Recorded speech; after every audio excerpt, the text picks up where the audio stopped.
Deus abençoe, irmãos. Vamos ler Mateus capítulo 19, verso 4 ao 6.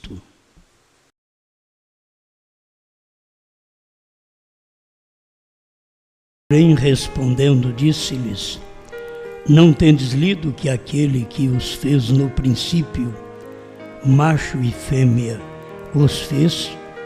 E disse: Portanto deixará o homem pai e mãe, e se unirá à sua mulher, e serão dois numa só carne.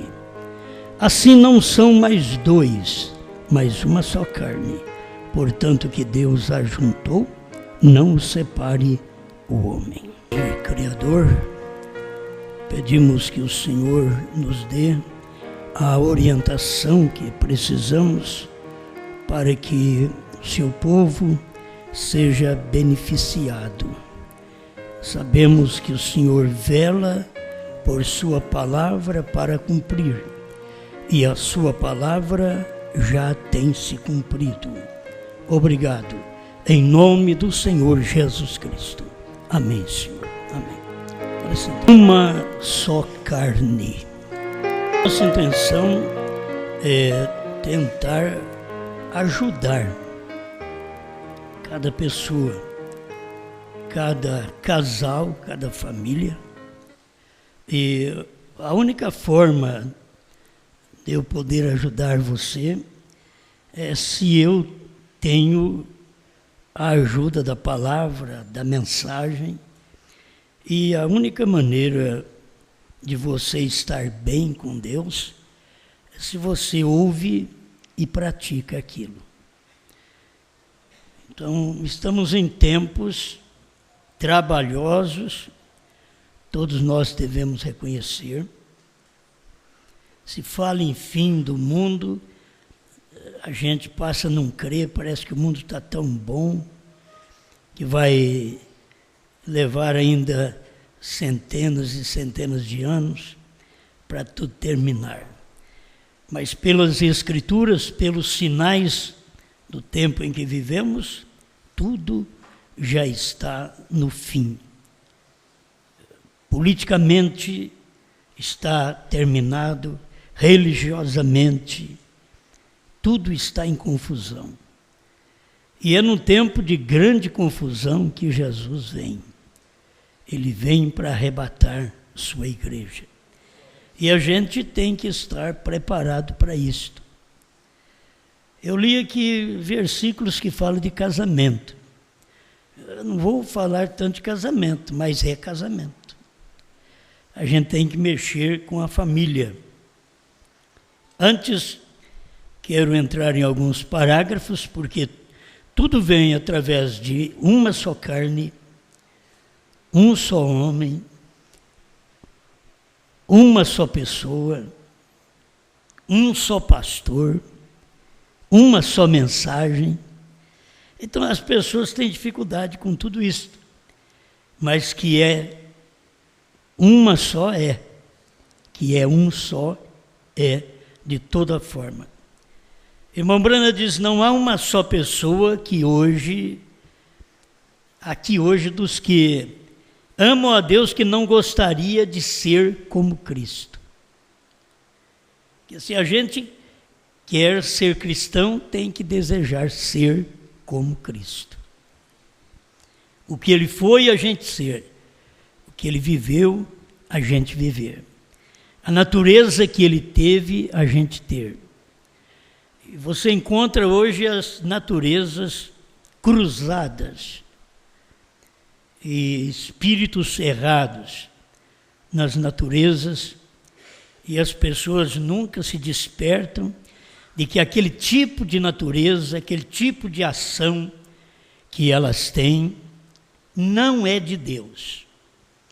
Isto quer dizer que elas não são filhos de Deus. Filho meu pode ter minha natureza e a natureza da minha esposa, mas filho de Deus só tem a natureza de Deus. Deus, até ele é pai e mãe. Ele não precisa de duas pessoas para poder ser pai e mãe. Deus é pai e mãe. O Todo-Poderoso é o El Shaddai.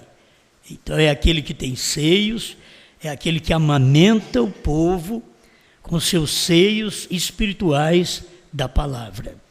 Deus é um. E se nós não tivermos a natureza dele, isto prova que nós não somos filhos dele. No mundo tem natureza de todo tipo. Por isso que nos casamentos as pessoas precisam aprender a sujeitar a natureza divina, não somente o marido e mulher, mas saber que precisa de Deus nesse casamento. O irmão Branham disse que o casamento correto é o esposo, a esposa e Deus. Tem que ter Deus, não é sociedade, não é mundanismo, tem que ter Deus. E não importa se as pessoas são do mundo, elas deveriam entender que para um casamento fiel, para um matrimônio abençoado, eles deveriam ter Deus no assunto. E eles muitas vezes não querem Deus no casamento. E tem que ter Deus. E nós, como um grupo de cristãos, nós queremos Deus no nosso casamento. É na nossa vida, no casamento, no trabalho, em todo lugar queremos Deus. Agora, entenda, Deus não é encrenqueiro, Deus não é brigador, Deus não é aquele que discute. Você vai ter que aprender com Deus. Você, mas eu não aguento, eu discuto mesmo. Mude de natureza. Tem que mudar de natureza. Como eu posso dizer que sou filho de Deus e a vida inteira continuar com a natureza do meu pai e da minha mãe? Meu pai já tinha um boteco, ele guardava um cacetinho atrás assim. Qualquer coisa ele tinha um cacete. Então no natural eu acabaria sendo igual ao meu pai, mas nem igual ele consegui, que eu sou medroso. Eu corro com cacete e tudo. Então não adianta. Então não tem que ter a natureza do meu pai. Eu tenho que mudar de natureza. Você veio de uma linhagem de natureza forte, mas o Espírito Santo é mais forte do que a linhagem que você veio. E ele vem para poder mudar sua natureza e passar todos nós para a natureza divina. Além de termos a nossa natureza, que é subjugada, submetida, subordinada à natureza de Deus. Você não pode deixar a sua natureza sobressair e depois dizer, sou filho de Deus. Não combina com ninguém, escuta a palavra, sempre está discutindo, nunca dá um amém, mas eu concordo com tudo que vier. Esse casamento que eu estou falando, este ministério que nós estamos aqui, é um casamento. Você está casado com essa mensagem que eu prego. Está ou não está? Então, se você está casado, você não discute com ela. Você não levanta a voz, você não apresenta alguma coisa melhor, porque você tem uma mensagem. O absoluto desta mensagem, que todos nós cremos, é Deus. Não é pastor, é Deus. Então nós temos que aprender isso. Nos submetermos à direção de Deus. Este é o ministério, este é um lar.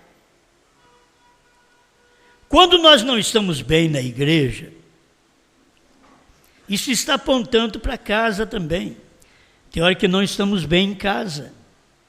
O lar não está bem, o casal não está bem. E tem hora que na igreja não estamos bem também. O pastor está pregando, mas tem membros que já têm formado a sua maneira de crer. Eu sempre digo, se o indivíduo tem a forma de cantar, a forma de pregar, a maneira de viver dentro da igreja, ele tem que formar uma igreja para ele. Se ele não tem crido na mensagem do dia que está sendo pregada aqui, ele tem que formar uma igreja para ele do jeito que ele gosta. Porque cada pastor tem a sua maneira de dirigir o grupo. E nem todo pastor vai dirigir da mesma forma.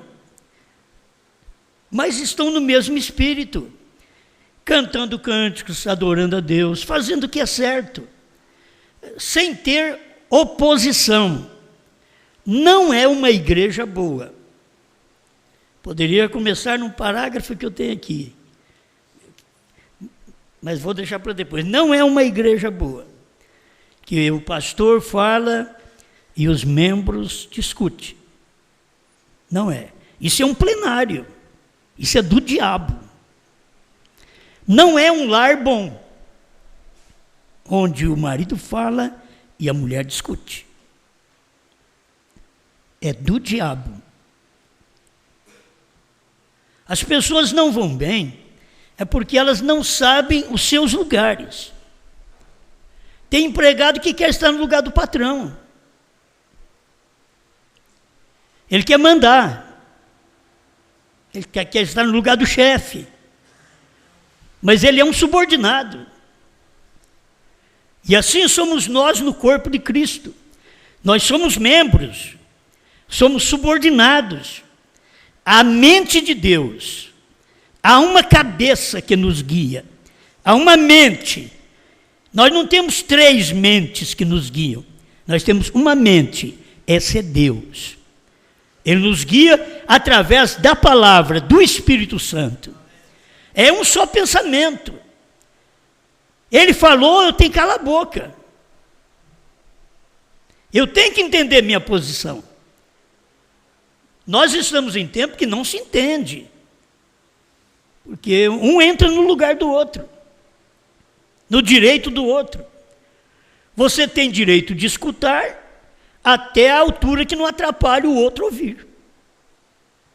Quando você atrapalha a outra pessoa a ouvir, você está errado.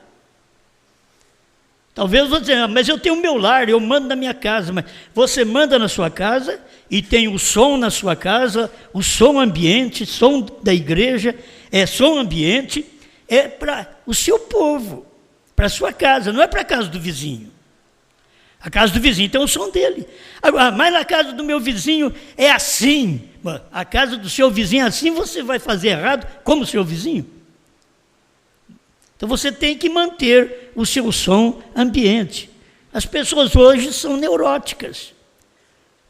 Você não aguenta ouvir de fora do carro o que eles estão ouvindo lá dentro.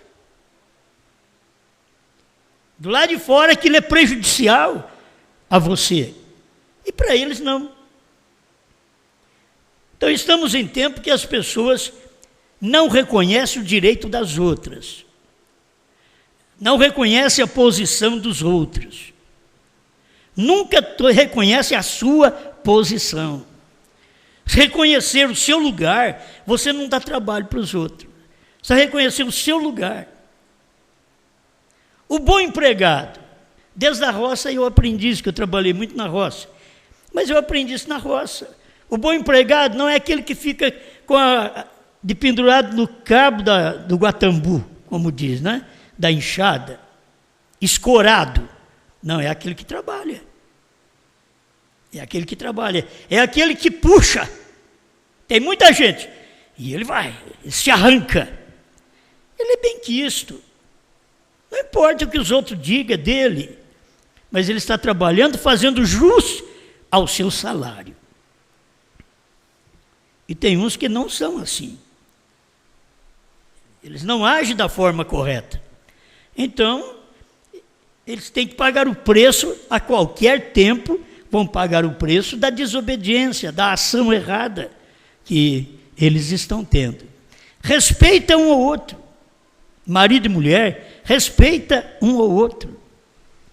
Os direitos um do outro, dentro de casa, dentro do casamento, respeita um ao outro. Vai para a Bíblia. que você tem que fazer? Amar sua mulher. O que a Bíblia diz que ela tem que fazer?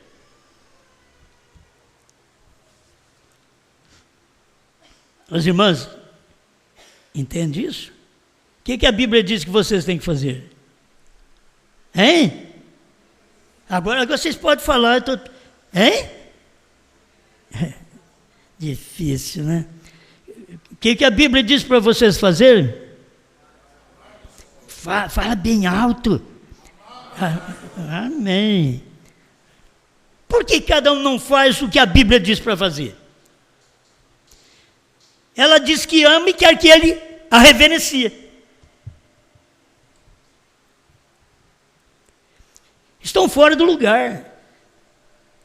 Você tem que saber que Deus é amor. E Ele quer uma igreja que o reverencie. Deus tem uma igreja adjutora. Eu amo a Deus. Quem ama mesmo é Ele. Ele que te ama. Você tem que obedecê-lo e reverenciá-lo. Se nós não reverenciamos a Deus, prova que nós não o amamos. A prova do nosso amor para com Ele é que o reverenciamos.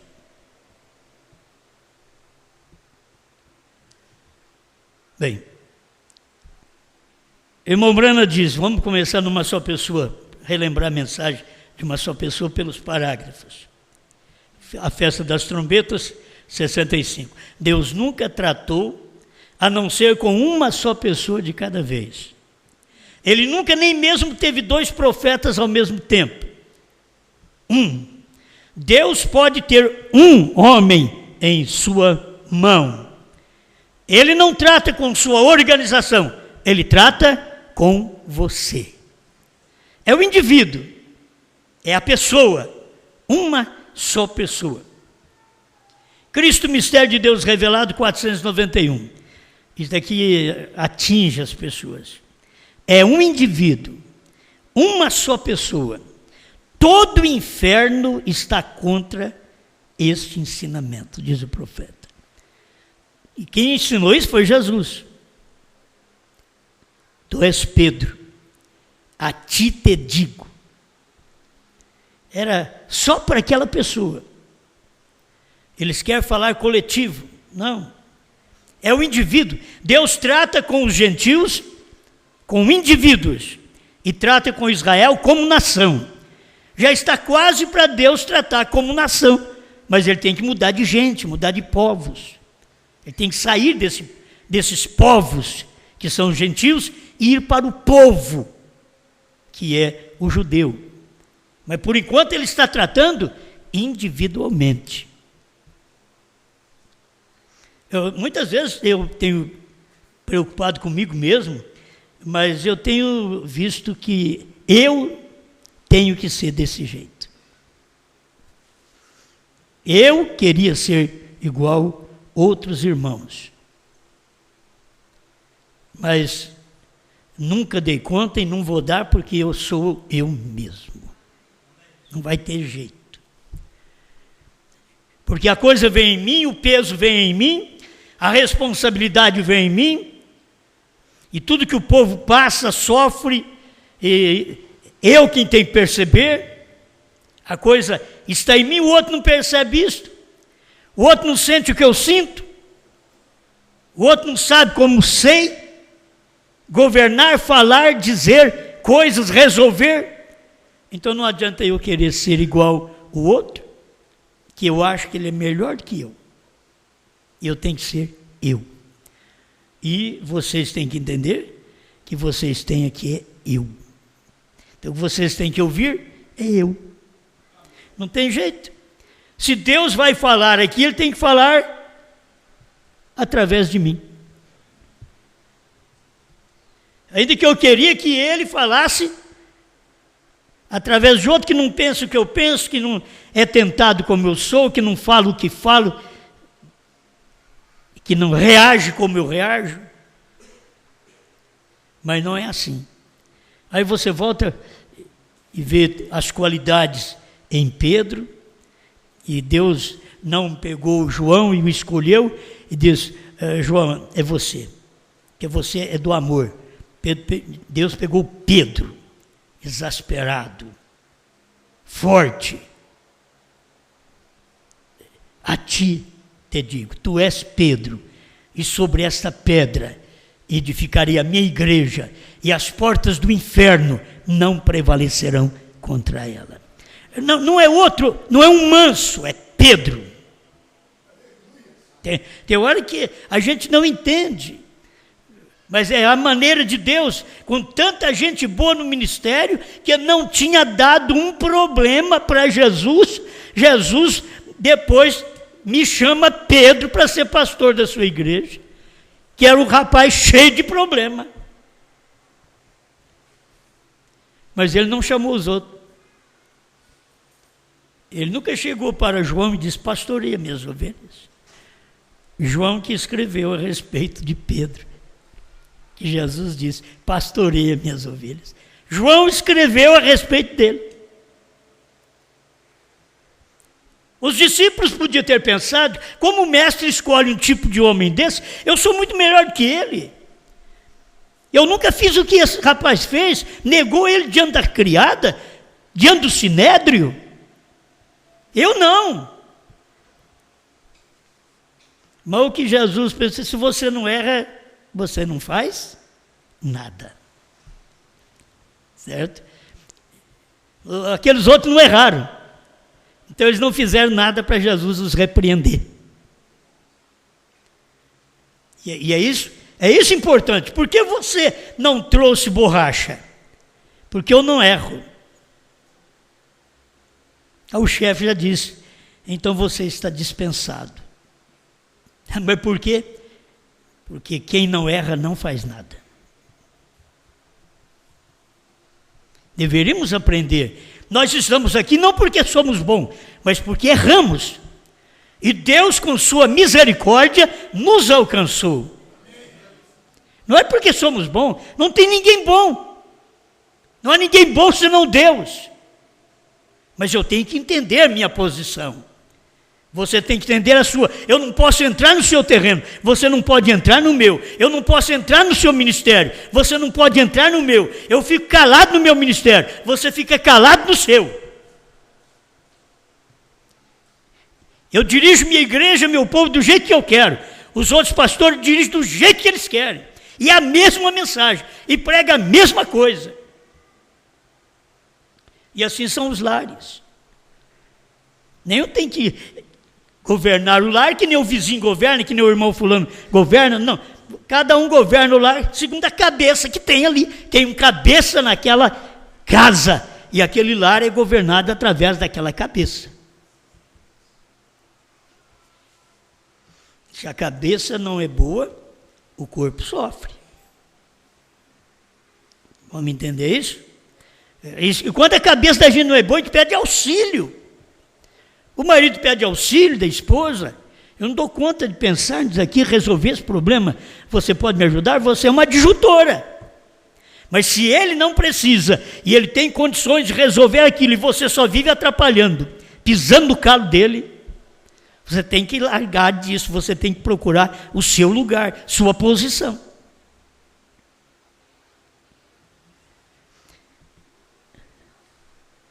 Perguntas e respostas sobre Hebreus, primeira parte. É simples, só que eu quero passar por isso.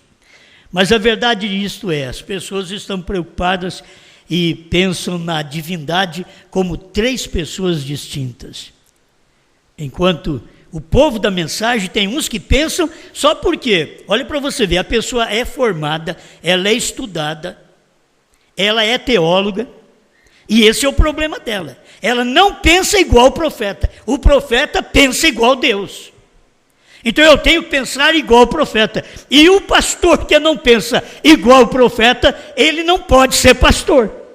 Ele tem que pensar como profeta, porque o profeta pensa como Deus. E a mulher tem que pensar como o marido. Se ela não pensa, ela não é esposa dele. Essa igreja tem que pensar como Deus, senão ela não é esposa dele. E o que Deus pensa, o que Deus fala, o que Deus age, qual a mensagem que Deus está entregando para nós hoje, ele está tendo o privilégio de comer o livro. Você sabe aquele prazer que você tem de ver seus filhos ir à mesa e comer? Você dá comida para ele e come e suja toda a boca, e como você fica satisfeita. É assim que Deus quer ver nós com o livrinho. Ele põe na mesa esse livrinho, esse menu de 7 pratos, e quer ver os seus filhos comer a palavra. O comer a palavra agora é pela audição. A fé vem por ouvir e ouvir a palavra de Deus. Se come agora é por ouvir. Seu alimento natural é pela boca, mas o espiritual é pelo ouvido. Não é nem pelos olhos, é pelo ouvir. Isso é a Bíblia quem diz. A fé vem por ouvir.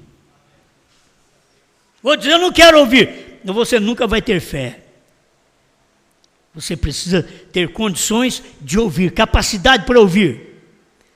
Pai, Filho e Espírito Santo são uma só pessoa. Estou só esclarecendo coisas que o Rembrandt diz de uma só pessoa em alguns parágrafos, perguntas e respostas sobre Hebreus, primeira parte, 146. Pai, Filho e Espírito Santo são uma só pessoa. Aí vem o dualista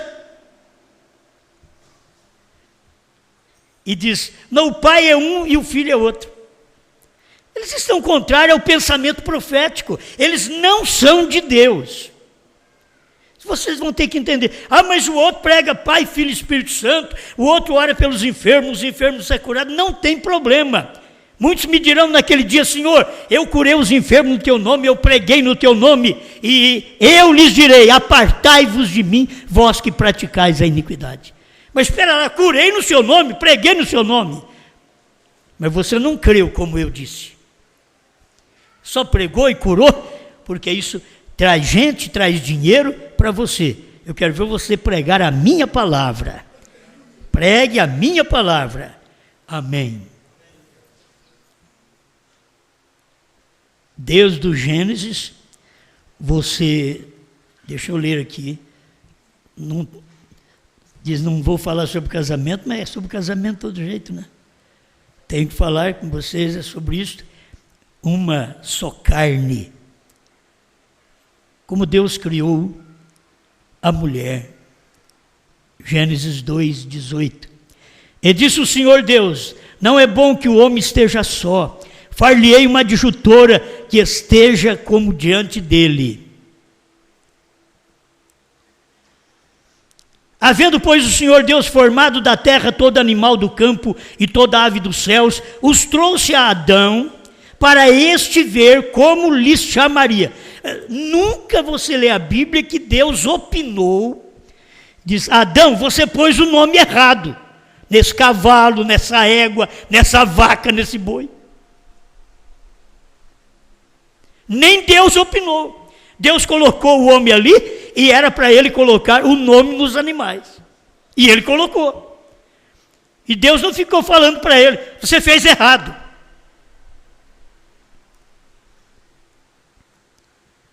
Para este ver como lhe chamaria. E tudo que Adão chamou a toda alma vivente, isso foi o seu nome. Você pode achar esquisito, mas ele chamou daquilo. Muitos gostam da coruja. Ele chamou coruja. Não sei o que você acha na coruja. Eu acho ela muito feia. Mas talvez você ache ela bonita. Não é assim? Eu gosto da águia. Da águia eu gosto.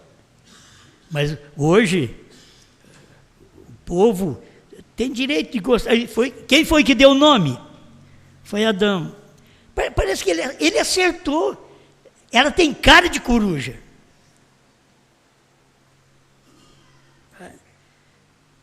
Você não pode mudar isso. Adão pôs os nomes a todo gado e às aves dos céus e a todo animal do campo, mas para o homem não se achava adjutora que estivesse como diante dele. Não é para fazer mais nada para ele. O homem punha nome em tudo. Ele tinha que pôr o nome até na mulher. Ele estava precisando de uma mulher para ele pôr o nome dele nela. Então o Senhor Deus fez cair um sono pesado sobre Adão. Tem hora que alguém pensa, infeliz hora. Para que ele foi dormir? Olha o que saiu dele. E esse adormeceu e tomou uma das suas costelas e cerrou a carne em seu lugar. E da costela que o Senhor Deus tomou do homem, formou uma mulher e trouxe-a a Adão. Ele não fez um montinho de terra e soprou, não. A mulher não é uma criação da mão de Deus. Ela é um subproduto. Deus pegou a criação e da criação a tirou. A igreja tem que saber que nós somos a mesma coisa. Nós somos um subproduto de Deus. Deus teve que adormecer a Cristo no Calvário e dali tirar a mim e a você.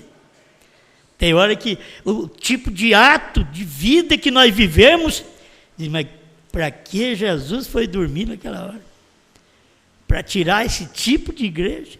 Aí você pega uma igreja escandalosa, que não vive a palavra, que não age de acordo com a vontade de Deus, e essa daqui é o osso dos ossos de Jesus. Que mentira! E disse Adão, a hora que Deus entregou para ele, é mais uma para ele pôr nome. Ela já não veio com nome, não, ele tinha que pôr nome. Ela tinha o nome dele, entende? E ele tinha que pôr aquele nome nela.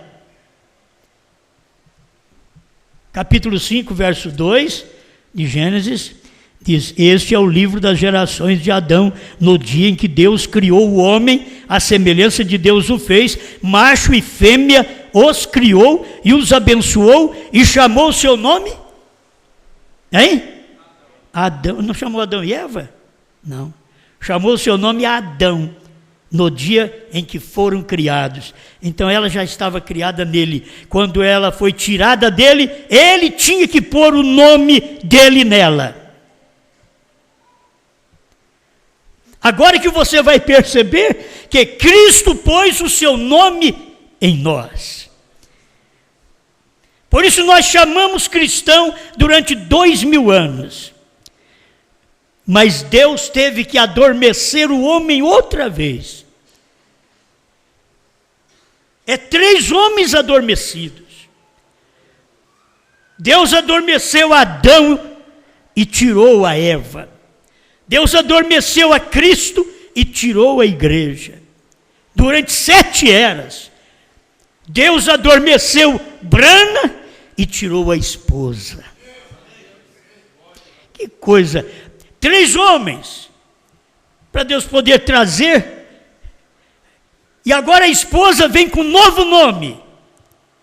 Aquela esposa de Cristo, ela vem com um novo nome, porque ela é tirada de um corpo gentil.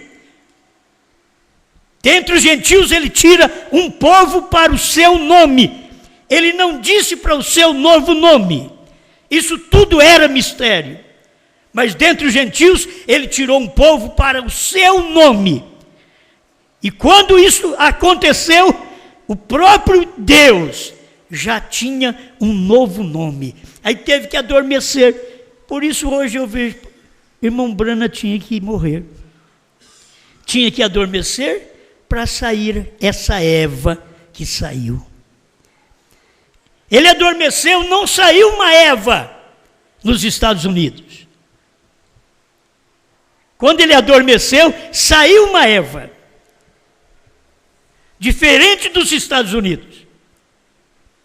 Porque essa tem o nome dele. Como ele diz aqui, macho e fêmea os criou e os abençoou e chamou o seu nome Adão, no dia em que foram criados. Em cada tempo estamos criados num. Em Adão estamos representados por Eva, a mulher do pecado, da mentira, do adultério. Você escuta o barulho de sirene e tudo isso daí. Foi uma mulher que fez isso. Aí alguém disse, vocês falam muito mal das mulheres, vamos cada um no seu lugar. É melhor a senhora ficar quieta. No seu lugar. Foi uma mulher que fez isso. O erro do homem é ouvir aquela mulher. O erro de Adão foi ouvir a Eva. Se ele não tivesse ouvido, mas ele tinha que ouvir, porque tinha que haver a queda. Isso tudo Deus já tinha visto acontecer. E Adão ouviu a mulher, e quando ele ouviu a mulher, ele caiu. Aí todo o erro da mulher passou para o Adão. Aí São Paulo, escrevendo em suas cartas, ele diz, em Adão todos morrem. Ele devia ter dito em Eva, não era? Mas não. O Adão tinha livre-arbítrio, ele podia dizer, Eva, eu não vou te ouvir. Não posso te ouvir. Deus me falou outra coisa. Mas ele parou, ouviu, deu do fruto, ele comeu, que é o sexo. Até ali não tinha descoberta do sexo. A descoberta do sexo foi em Gênesis. Foi depois que tirou a mulher do homem. Aí vem a descoberta do sexo. E quem descobriu o sexo não foi o Adão, foi a Eva e a serpente. Aí depois a Eva e o Adão. O Adão ouviu a Eva e acabou também indo no mesmo caminho. Por isso hoje não se culpa só a mulher. Não se culpa só ela. O erro está no mundo, é por causa da mulher, mas o homem tem livre-arbítrio. Por que ele cai? Porque ele olha, porque ela sabe que o seu corpo é sensual, provocante. É diferente de todos os corpos. Uma vaca não tem um corpo desse.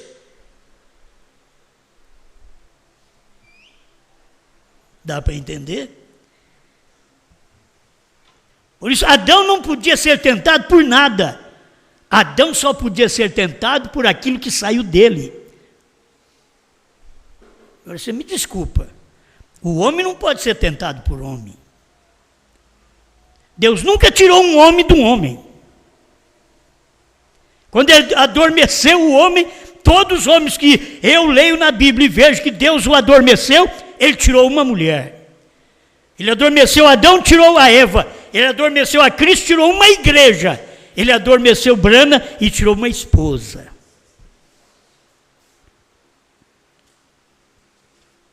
O que eu quero que vocês vejam também, estava anotando aqui, que tem os dois lados. Tem o homem ruim que tem uma mulher ruim nele. Ele tem uma costela ruim. Então eu pensei em Acabe e Jezabel. E na hora me veio, são versículos que a gente conhece, história de muitos anos, que aquela mulher gostava, amava a Acabe, a Jezabel. Ela provou que ela era parte dele. Mesmo ele sendo lá de israelita e ela sendo de sacerdote, ainda provou que ela era costela dele. Ela amava. Um dia ele ficou preocupado, ele procurou um homem chamado Nabote e disse, eu quero sua vinha. E eu pago o preço, te dou outra melhor que a sua. Nabote diz, eu não posso fazer isso, é uma herança do meu pai. Acabe foi para casa triste, não comeu, não bebeu. O que uma coisa faz com o homem, ele quer, mas não consegue. Ficou triste, angustiado, e a esposa chegou, por que você está assim? Porque está angustiado. Qual o problema? Como dizer, eu sou a adjutora, eu sou a sua Jezabel. Eu quero te ajudar. Aí ele abriu para ela e disse, eu queria comprar a vinha de Nabote, ele não quis me vender, nem trocar. É por isso que você está triste? Espera, fez uma carta, mandou para todos, reuniu todos da cidade e mandou colocar Nabote por cima de todos. Mas arrumou 2 filhos de Belial, que são aqueles que falam que você fez uma coisa e você não fez, que você blasfemou e você não blasfemou. Então aqueles 2 filhos de Belial chegou e diz: este homem blasfemou contra Deus e contra o rei. Eles estavam mentindo. Pois quando se fala em Belial, já se fala em filho do diabo. Eles mentiram e pegaram Nabote e apedrejaram Nabote até a morte. E logo eles mandaram dizer a Jezabel: agora o homem já está morto.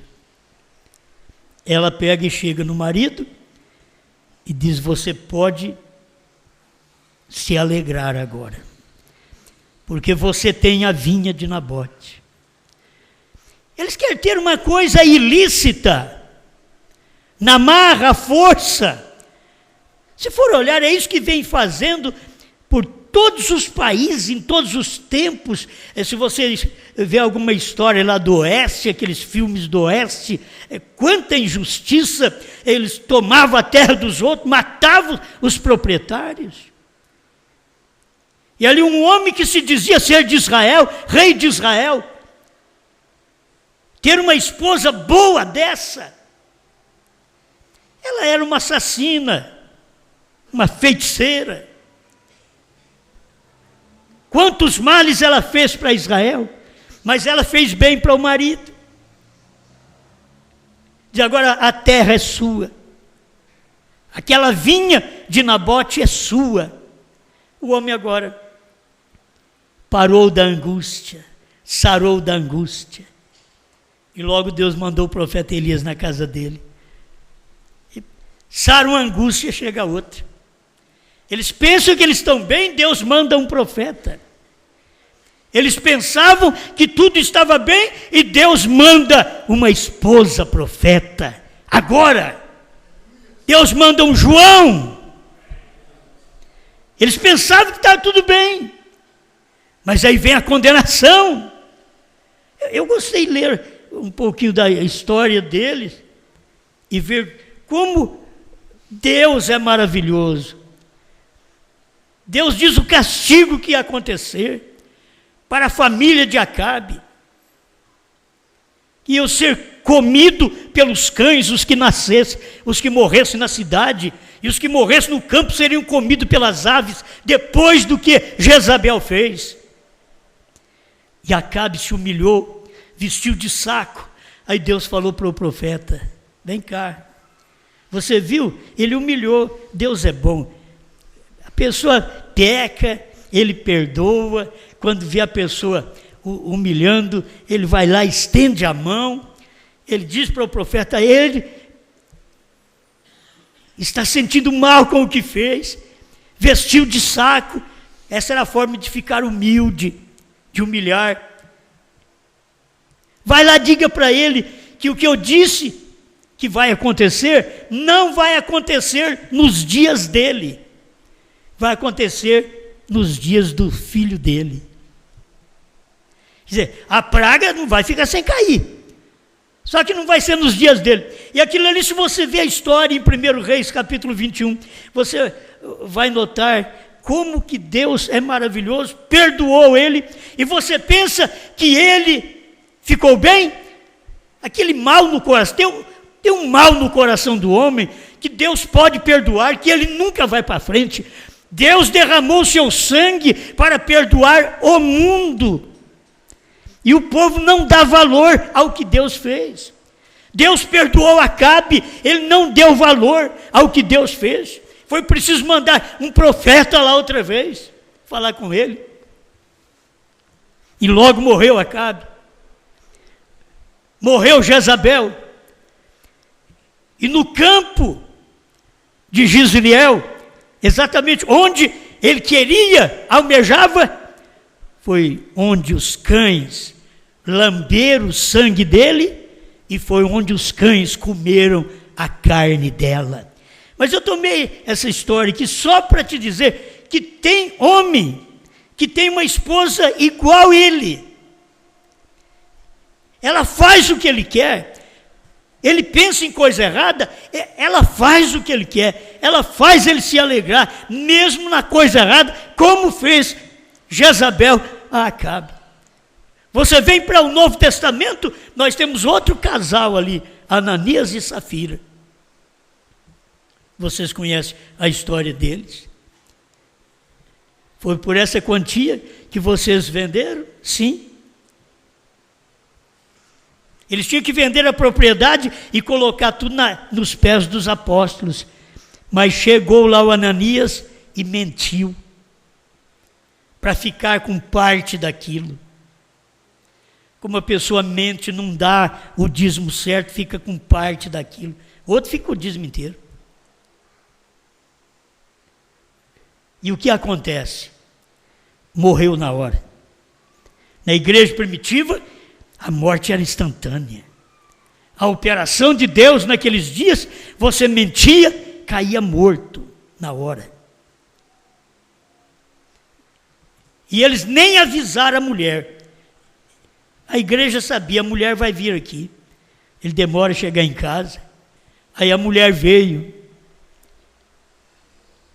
E eles perguntaram, por quanto vocês venderam aquela herdade? Foi por tanto mesmo? Foi. A sentença estava ali na hora.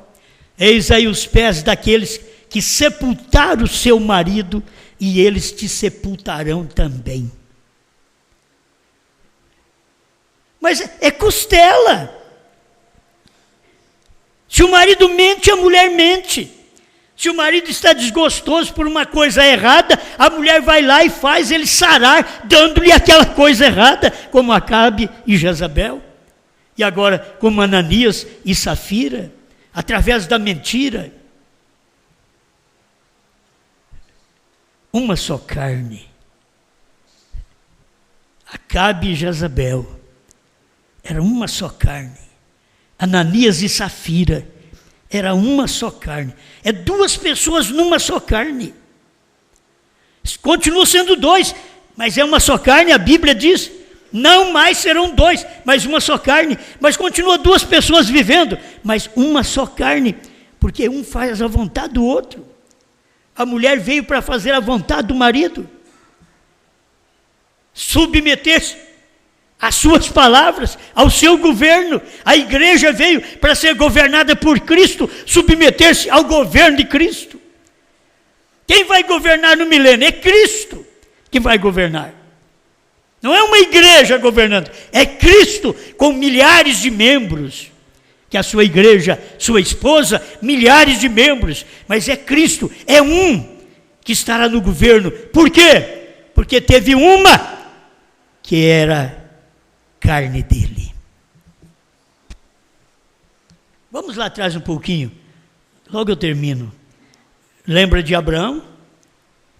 Abraão e Sara também era uma só carne.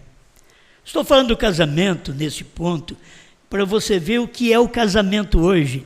Nós estamos tão distante da Bíblia, tão distante no casamento da Bíblia, que é difícil você ver uma só carne. Você vê ele, você vê ela, nunca vê uma só carne. Domínios diferentes. Mas um dia, Sara falhou diante de Deus. Quando Deus diz, por que Sara riu? Ela diz, não ri. Chamando Deus de equivocado. Era para ela morrer, diz o profeta. Mas por que ela não morreu? Porque ela era verdadeiramente costela de Abraão. Ela e Abraão eram uma só carne. Se Deus ferisse Sara estaria ferindo Abraão. Então ele não feriu Sara. Sara foi respeitada por Deus por causa de Abraão. Deus não a matou por causa de Abraão. E vem o irmão Branham e diz, não, Deus não mata a igreja por causa de Cristo. Se não tivéssemos o sangue derramado de Cristo durante 7 eras da igreja, Deus não poderia cuidar de nós. Ele cuidou de nós porque temos um sangue, nós nascemos dele, viemos dele, e hoje provamos, na última era da igreja, provamos que somos uma só carne com Deus. Nós e Deus, uma só carne. Deus é a palavra, o que ele fala, você obedece. Era isto que era Abraão, foi isto que foi Cristo, é isto que foi Brana. É isto que a igreja hoje deve ser, nós e Cristo, uma só carne. Eu mexi com tudo isso só para falar uma coisinha. Até eu pensei em pregar, não há segredo. Entre marido e mulher não há segredo. Alguém diz, olha, eu vou falar isso para você, mas você não conta para o seu marido não. Conta para ela não. Conta não. Que ela vai falar mesmo. Ela vai falar. Não há segredo entre marido e mulher. Então eu quero te responsabilizar por coisas simples agora no final da minha mensagem. Quero te responsabilizar porque você e sua mulher é uma só carne. Vê se você vai aceitar isso agora. A sua senha é a senha dela. A sua senha é a senha dele. Sabe por que está havendo brigas, separações? Cada um tem uma senha. Não é uma só carne mais. É eu, isso é meu. Não. O que eu tenho, o que eu escrevo, o que eu falo com os outros, minha mulher pode ler qualquer hora. O que ela escrever no Facebook, com as irmãs, na internet, eu posso ler qualquer hora. Não tem segredo. Senão não somos uma só carne. Quando somos uma só carne, o final é o parágrafo. A mensagem, o Êxodo, terceiro Êxodo, pregado pelo profeta.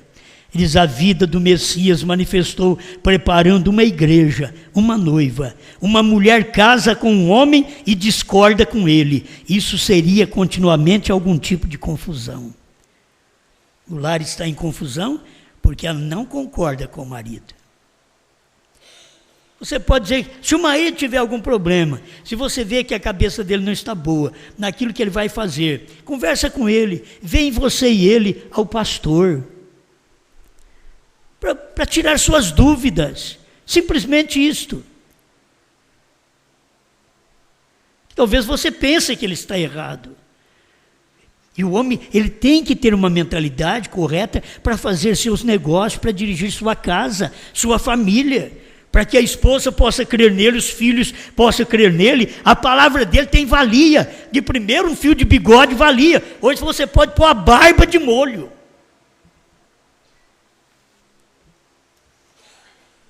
Perderam a responsabilidade. Não tem palavras mais. Falam e não cumprem. Eu te amarei até que a morte separa. Eu viverei somente, mas se você vai viver somente por mim, então tudo que você fizer, tudo que você escrever, eu posso ler, a sua senha é a minha senha é a sua. Vocês já viram mortes que têm acontecido aí? Não quis deixar eu ler, ela estava falando com alguém e não quis deixar eu ler. Onde tem fumaça tem fogo, não é isso? Não quer, não, isso daqui é meu, é particular. Marido e mulher não tem particularidade. Marido e mulher é uma só carne. Eu vou continuar discordando de vocês a vida inteira. Enquanto eu estiver aqui, enquanto eu for pregador nesse local, vocês têm que saber que as minhas pregações são desse jeito. Que eu, na minha casa, ajo dessa maneira. Porque eu tenho suficiente caráter para escrever, mandar e-mail para qualquer pessoa, conversar com qualquer irmã, e minha esposa pode ler se ela quiser. Ela não tem procurado querer nada disso, mas se ela quiser, pode ler tudo que eu escrever. Agora tem uns que não pode deixar, porque já deu uma palavrinha ali. Já achou a irmãzinha bonitinha.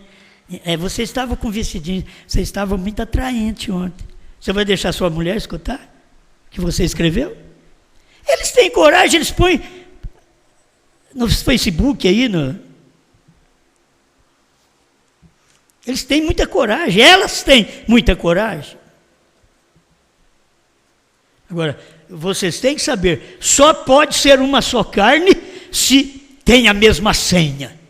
Eu e Deus, 777. Eu não tenho uma senha e Deus tem outra. Quando era Jesus, era eu e Deus, 5.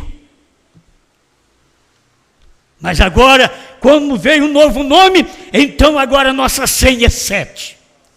A minha e de Deus, a da igreja e de Deus, a da esposa e do esposo, é 7. O que ele falar, está falado. O que eu escrever, ele pode ler. Tem caráter, tem vida. O povo tem perdido o caráter. Tem perdido tanto que não pode ver o telefone um do outro. Não pode. Não pode saber das conversas um do outro, que estão escondidas na rede social. Eles mesmos têm que apagar suas palavras com medo do outro ver o que escreveram. Vocês podem pensar que eu sou demais, mas eu sou só isso. Isso aqui é só um pouquinho. Que se existe unidade, se existe caráter, se existe vida vivida, se existe uma só carne, então nós temos que agir certo um com o outro. Mulher que fica falando mal do marido,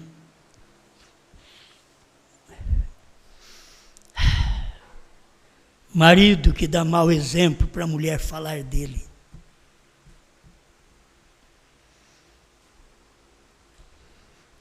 a mulher e o marido têm que ter um convívio de paz, de confiança, de uma só senha. Tudo que um fala, o outro pode ouvir, tudo que um escreve, o outro pode ler, mas que tenha caráter. Eu disse isso na última pregação na igreja do pastor João Bispo. Falei um pouco sobre estas coisas pesadas que estão acontecendo usando a rede social. Passa tudo por isso e chega nos lares coisas degradantes. E eu quero mais uma vez dizer, eu perdoo qualquer pessoa que faz isto. Não tenho nada mal contra essas pessoas, dizer, não vai nem olhar para mim, não. Se eu não for como Deus é, eu sou errado. Se você faz uma coisa errada e eu não quero conversar com você mais, eu quero pisar em você, sou errado. Você fez alguma coisa errada? Eu sei, fique em paz. Se eu sei, você fica em paz. Eu não conto para ninguém, só na pregação. Falo para ninguém, só na pregação. Prego assim, não falo o seu nome, certo? Se você quer melhor que isso, está acontecendo no meio da igreja. Não, vamos camuflar, não, vamos falar. Vamos mostrar isto. E vamos ter o braço de misericórdia estendido. Você está arrependida? Entra. Você está arrependido? Volte. Comece tudo de novo. Pai, muito obrigado, Senhor, por termos a oportunidade de viver e de crer na sua palavra. Ajuda, Senhor, eu e a sua palavra sempre ser um. Eu quero, Pai, como membro desse corpo de Cristo, nesse dia, juntamente com esse povo no meu ministério, que escuta todas estas verdades, que nós possamos manter estas verdades, Senhor, e não achar que são coisas demais, que não devem ser pregadas, que não devem ser ouvidas. Não, nós cremos, Senhor, que precisamos de tudo isso e de um braço estendido de misericórdia, dizendo: eu te perdoo. Eu te perdoo, não pense que você vai ficar fora. Entre, eu te perdoo, não vai para o mundo. Não se perca, chegue mais perto. Minha mão está estendida, eu tenho um braço estendido de fé, de amor, de misericórdia, para poder te acatar novamente do aprisco do Senhor. Abençoa este povo em nome do Senhor Jesus Cristo. Amém, Senhor. Amém.